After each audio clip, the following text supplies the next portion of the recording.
Hello everyone, क्या हाल चाल। तो स्वागत है आपका breathing and exchange of gas की एक और वीडियो में। और इससे पहले वाली जो वीडियो थी हमने उसमें अपना रेस्पिरेशन क्या होता है वो पढ़ लिया था। मैं एक बार फिर से रिपीट कर देता हूँ, रिवीजन हो जाएगा कि रेस्पिरेशन क्या था। कि रेस्पिरेशन एक फिजियोकेमिकल प्रोसेस था जिसमें फिजिकल और केमिकल दोनों का इन्वॉल्वमेंट था। फिजिकल ह्यूमन बीइंग की अगर बात करें तो इन्वायरमेंट यानी कि बाहर से एनवायरमेंट से एयर का लेना अंदर लंग्स के अंदर, और लंग्स के अंदर सिर्फ ऑक्सीजन का डिफ्यूजन होना ब्लड कैपिलरी के अंदर, और ब्लड कैपिलरी का वो ऑक्सीजनेटेड ब्लड ले जाकर टिश्यू को देना, टिश्यू से फिर कार्बन डाइऑक्साइड वापस लेना और O2 से देना, और फिर वो डीऑक्सीजनेटेड ब्लड दोबारा लंग्स में आना और लंग्स में फिर CO2 का डिफ्यूजन होना और वो बाहर निकल जाना। ये था आपका फिजिकल प्रोसेस। और केमिकल प्रोसेस जो टिश्यू के अंदर चलता है यानी कि फूड की ऑक्सीडेशन। इतना हमने कल पहले वाली इससे जो पहली वीडियो थी उसमें पढ़ लिया था। आज हम अपना शुरू करते हैं ह्यूमन रेस्पिरेटरी सिस्टम। जैसे आपका डाइजेस्टिव सिस्टम था ऐसे इसमें ह्यूमन रेस्पिरेटरी सिस्टम है। तो ये डायग्राम आपको देखा देखा लग रहा होगा क्योंकि मैंने ये उसमें भी दिखाया था डाइजेशन वाले चैप्टर में, लेकिन जो इसमें नेजल चैम्बर है वो इसमें मैंने डिटेल में दिखाया है। अब देखिए ये जो ऊपर का ये है ऊपर वाला बल्ब इसे कहते हैं हम ऑल्फैक्टरी बल्ब। ये क्या काम करता है, यहाँ से जो सिग्नल है एक तो है ऑल्फैक्टरी बल्ब और एक इसके नीचे वाला जो हिस्सा है ये इसे कहते हैं हम ऑल्फैक्टरी मेम्ब्रेन।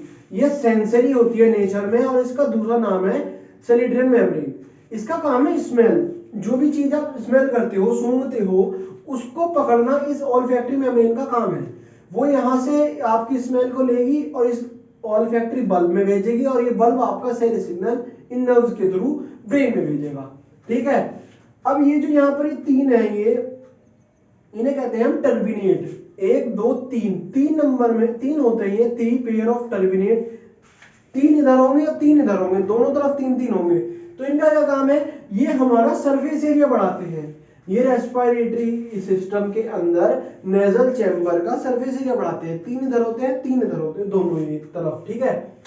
और ये जो पार्ट स्टार्टिंग का पार्ट है इसे हम बोलते हैं वेस्टिब्यूल। मैंने बताया था वेस्टिब्यूल एक ऐसा एरिया ये जो नाक के अंदर जहां तक हमारी स्किन और हेयर प्रेजेंट होते हैं उसे हम कहते हैं वेस्टिब्यूल। ठीक है। और ये होगा आपका एक्सटर्नल नोस्ट्रिल। देखो ये जो बाहर का नथुने जिन्हें हम कहते हैं हिंदी में उन्हें तो कहते हैं एक्सटर्नल नोस्ट्रिल। ठीक है। फिर वो पार्ट जहां तक स्किन और हेयर प्रेजेंट है हमारी नाक के अंदर उन्हें हम कहते हैं वेस्टिब्यूल। उसके बाद जो हमारा म्यूकस की लेयर से लाइन है पार्ट नेजल नाक का अंदर की तरफ उसे हम कहते हैं नेजल चैम्बर। उस नेजल चैम्बर में तीन टर्बिनेट होते हैं पेयर में, तीन इधर और तीन इधर। इनका क्या काम है, सिर्फ सरफेस एरिया बढ़ाते हैं जिससे आप एयर अगर अंदर इनटेक करो तो वो ज्यादा देर तक अंदर नेजल चैम्बर में रहे और आप उसकी सेंसेशन मतलब उसकी स्मेल ले सको, उसे महसूस मतलब सूंघ सको कि चीज की स्मेल है। तो उसकी सरफेस एरिया बढ़ाने का काम होता है इनका टर्बिनेट का। उसके बाद इसमें एक ऑल्फैक्टरी मेम्ब्रेन होती है जो सेंसरी नेचर की होती है और स्मेल के काम आती है। वो ऑल्फैक्टरी मेम्ब्रेन स्मेल लेगी, स्मेल को ट्रांसफर करेगी ऑल्फैक्टरी बल्ब में और ये ऑल्फैक्टरी बल्ब आपका सब सिग्नल भेज देगा ब्रेन में कि भाई आपके सामने जो मैंने जो अभी स्मेल ली वो परफ्यूम की है या किसी कचरे की है या किसी खाने की है, वो सब चीजें। ठीक है। इतना समझ में आ गया। तो ये था आपका नेजल चैम्बर। इसके बाद का मैंने आपको डाइजेशन वाले चैप्टर में बता दिया था लेकिन मैं फिर भी रिवीजन हो जाएगा आपका। तो ये तो है आपका इंटरनल नोस्ट्रिल। इंटरनल नोस्ट्रिल के जस्ट नीचे एक मस्कुलर यूवुला होता है जो पैलेट जो सॉफ्ट पैलेट है अंदर का, इसका ही मॉडिफिकेशन पार्ट मैंने डाइजेशन वाले चैप्टर में बताया था। इसका क्या काम है, जब आप फूड खाते हो तो ये ऐसे इधर की तरफ को घूम के इंटरनल नोस्ट्रिल जो है उसको बंद कर देता है, फ्लैप ढक्कन लगा देता है उसका कि जिससे खाना आपका ऊपर न जाकर नीचे ही आए। ठीक है। अब ये एयर और फूड के लिए कॉमन पैसेज जिसे हम फेरिंक्स कहते हैं और ये मैंने पहले बता दिया था, ये आपकी ईसोफेगस और ये आपकी ट्रैकिया, दो आपकी वो थी पाइप जो यहाँ से नीचे जा रही थी यहाँ पर। और ईसोफेगस की ओपनिंग जो थी ये ओपनिंग मैंने बताई थी उसे कहते हैं ग्लिट और जो ट्रैकिया की ओपनिंग थी इसे कहते हैं ग्लोटिस। ठीक है। अब ग्लोटिस ग्लिट और ग्लिट के बीच में एक और मस्कुलर स्ट्रक्चर होता है जिसे कहते हैं एपिग्लोटिस। ये क्या काम करता है, जब आप फूड खाते हो तो ये एपिग्लोटिस इस ग्लोटिस के ढक्कन को, मुंह को बंद करता है, जिसकी वजह से खाना ट्रैकिया में न जाकर इसोफेगस में जाए। अब ट्रैकिया जो मेन रेस्पिरेटरी का काम है, तो सब डाइजेशन में पढ़ लिया आपने। अब यहाँ हूँ ट्रैकिया के अंदर, यहाँ पर एक साउंड बॉक्स जिसे हम लैरिंक्स कहते हैं वो प्रेजेंट होता है, ठीक है। और ट्रैकिया के अंदर सी शेप्ड हाइलिन कार्टिलेज होते हैं। अब इनका क्या काम है, आपने सांस ली छोड़ी, आप सांस ले रहे हो छोड़ रहे हो, तो हमारी ट्रैकिया में सांस जा रही है बाहर निकल रही है, तो उसकी वजह से हमारी ट्रैकिया आपस में कोलैप्स मतलब भिड़ ना जाए, उसे भिड़ने से बचाने के लिए ही ये सी शेप्ड हाइलिन कार्टिलेज होते हैं। और इनमें एक और बात होती है, ये इनकम्प्लीट डोर्सली, मतलब डोर्सली ये इनकम्प्लीट होते हैं। अब जैसे मैं आपके सामने खड़ा हूं, तो ये मेरा जो सामने वाला हिस्सा है ये है वेंट्रल, और मेरे पीछे वाला हिस्सा है ये है डोर्सल, ठीक है। तो आपके वेंट्रल यहाँ पर शुरू में स्टार्टिंग में आपकी ट्रैकिया है, और ट्रैकिया के जस्ट पीछे इसोफेगस है। ऐसे ये ट्रैकिया और ट्रैकिया के पीछे ये इसोफेगस, ठीक है। ये मैं आपको दिखाता हूँ, ये तो होगी आपकी ट्रैकिया, ये हो गई आपकी इसोफेगस, ठीक है। ये हो गया आपका वेंट्रल पार्ट, ये हो गया आपका डोर्सल पार्ट, ठीक है। वेंट्रल और पीछे वाला डोर्सल। अब ट्रैकिया के सामने है, ये मान लो ये ट्रैकिया है, ये ट्रैकिया है, ये इसके पीछे मेरी उंगली जो है पहली वाली, ये आप मान लो ये इसोफेगस है, ठीक है। ऐसे प्रेजेंट है। अब मैंने आपको बताया कि ट्रैकिया के ऊपर हाइलिन कार्टिलेज है, उनका क्या काम है, वो उसको कोलैप्स मतलब आपस में भिड़ने नहीं देती, ठीक है। अब ये अगर ऐसे देखें तो ये ट्रैकिया होगी वेंट्रल, ये डोर्सल इसोफेगस। अब आप इसे ऐसे देखो, अब अगर यहाँ हाइलिन कार्टिलेज प्रेजेंट है तो ट्रैकिया पे ही है सिर्फ, तो वो यहाँ से शुरू होकर ऐसे घूमकर और यहाँ रुक जाएंगे, इसोफेगस पे तो नहीं जाएंगे, क्योंकि इसोफेगस को तो हमें टच कराना है भाई। मैंने डाइजेशन में बताया था कि इसोफेगस कैसे काम करती है। इसोफेगस के अंदर जैसे इसोफेगस है, उसके अंदर अगर कोई फूड है तो वो ऐसे टच होगी, मतलब भिड़ेगी, फिर उसे आगे भेजेगी ऐसे। लेकिन ट्रैकिया को तो हमें आपस में कोलैप्स नहीं कराना, मतलब नहीं कराना, हाँ, तो उसमें हाइलिन कार्टिलेज है। हाइलिन कार्टिलेज डोर्सली इनकम्प्लीट, मतलब डोर्सल पीछे की तरफ इनकम्प्लीट ही यही नहीं होते, सिर्फ वेंट्रल पार्ट में होते हैं, यहां से ऐसे यहां तक, बस वेंट्रल पार्ट में यहां से ऐसे हाइलिन कार्टिलेज ऐसे प्रेजेंट होंगे, बस यहां तक, डोर्सल ही नहीं होंगे। तो ये हाइलिन कार्टिलेज इनकम्प्लीट होते हैं, डोर्सल साइड में इनकम्प्लीट मतलब प्रेजेंट नहीं होते। तो ये था आपका रेस्पिरेटरी सिस्टम अपर वाला, यहाँ का माउथ मतलब और इतना स्कल में जो आपका काम हो रहा है। इसके बाद आपकी ब्रोंक्यूल और लंग्स, ये मैं आपको एनसीईआरटी के डायग्राम से अब समझा। ये एक, हाँ, तो ये एक एनसीईआरटी का डायग्राम है जिससे कभी क्वेश्चन आ जाते हैं, तो वो मैं आपको बताता हूँ। इसके बाद मैं आपको खुद का एक डायग्राम बताऊंगा लंग्स का। तो यहाँ पर एक एनसीईआरटी का डायग्राम मैं वीडियो में गिरवा दूंगा, और ये आ भी गया होगा। तो इसमें देखिए, आप जो ऊपर की तरफ एपिग्लोटिस देख रहे हैं, ये कार्टिलेजिनस फ्लैप है। मैंने आपको बताया था कि एपिग्लोटिस का क्या काम है, ये ग्लोटिस के ढक्कन को, मतलब ट्रैकिया का जो ढक्कन है ग्लोटिस, उसको बंद करने का काम करता है कार्टिलेजिनस फ्लैप। उसके नीचे है लैरिंक्स, नीचे लैरिंक्स दिख रहा होगा, लैरिंक्स यानी कि साउंड बॉक्स जो साउंड प्रोड्यूस करता है। उसके बाद है trachea, trachea divided into bronchi at T5 vertebral column. अभी T5 की चिड़िया का नाम है भाई। अब हमारे अंदर जो रीढ़ की हड्डी है उसमें 9 जो शुरू की 9 वो है इसके कॉलम, वो सर्वाइकल, वो हमारी गर्दन यहाँ तक नेक तक प्रेजेंट होते हैं। उसके बाद जो 12 वर्टिब्रल कॉलम है वो नीचे जाते हैं। तो उन 12 वर्टिब्रल कॉलम में जो 5वां वर्टिब्रल कॉलम है उसके जस्ट सामने, ये पीछे की तरफ 12 वर्टिब्रल कॉलम है, उसके जो 5वां वर्टिब्रल कॉलम है उसके जस्ट सामने ही ये डिवाइड होती है, क्या, ट्रैकिया। ट्रैकिया आपका 2 हिस्सों में डिवाइड हो जाएगा 5वें वर्टिब्रल कॉलम के जस्ट सामने, ठीक है। तो इसलिए यहाँ पर उस मतलब वर्टिब्रल कॉलम के रेफरेंस में इसको बताया गया है कि 5वां जो वर्टिब्रल कॉलम है उसके जो बीच मतलब वहीं से उसके जस्ट सामने से ये डिवाइड होता है ट्रैकिया।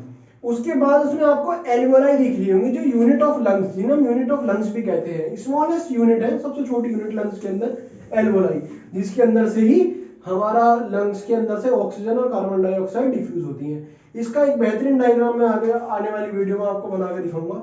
उसके बाद है इसकी कवरिंग, लंग्स की कवरिंग, जिन्हें हम प्यूरिनल मेम्ब्रेन कहते हैं, इसको मैं आगे बताऊंगा। मतलब यहाँ तो आपको समझ में नहीं आएगा इस डायग्राम में, अपने ही डायग्राम में पूरा डिटेल में बताऊंगा। एक इस डायग्राम में एक इंपॉर्टेंट एडिशनल पॉइंट मैंने बताया है आपको, उसमें नहीं दिखा रखा, यह है media sternum, space between lungs. Lungs के बीच में जो स्पेस आपको दिखाई दे रहा है इस डायग्राम में, हार्ट के जस्ट ऊपर, उसको हमने मीडियस्टर्नम कहते हैं, जो स्पेस है लंग्स, दोनों लंग्स के बीच में। ठीक है, तो ये था आपका एनसीईआरटी का डायग्राम। इसके बाद में अपना हाथ से बना हुआ डायग्राम आपको बताता हूं, जिसमें आपको लंग्स पूरा क्लियर हो जाएगा और कवरिंग ऑफ लंग्स। तो एनसीईआरटी के डायग्राम के बाद ये है हमारा डायग्राम लंग्स का। तो यहाँ पे देखिए लंग्स, ये तो हो गया लेफ्ट लंग्स और ये हो गया राइट लंग्स। लेफ्ट लंग्स जो होता है वो छोटा, थोड़ा छोटा होता है as compare to right lungs, size में छोटा होता है, लेफ्ट वाला छोटा और राइट वाला बड़ा होता है। ठीक है, अब आपको यहाँ पर ये दिख रहे होंगे ब्लैक कलर की, जो मैंने डार्क डार्क दोनों लंग्स में दिखा रखे हैं, इनको कहते हैं सेप्टा, या फिर एक मिनट रुक जाओ, ये ट्रैकिया, ये ब्राउन क्या यहाँ पे ट्रैकिया डिवाइड हो गया। ठीक है, ये जो डार्क दिखा रखे हैं मैंने, इन्हें कहते हैं सेप्टम या फिर फिशर। ठीक है, और देखिए लेफ्ट वाले, राइट वाले लंग्स में देखिए, लेफ्ट वाले लंग्स में लोब्स है, लोब्स है 3, स्मॉल, लेफ्ट वाले में है सिर्फ 2, 1 2 3 और 1 2, इसमें सिर्फ 2 है, इसमें 3 है। अब इनका क्या काम है, जो डार्क कलर की सेप्टा है, ये क्या करती है, हमारे लंग्स के सरफेस एरिया को बढ़ाती हैं, सरफेस एरिया को बढ़ाने के काम आती हैं।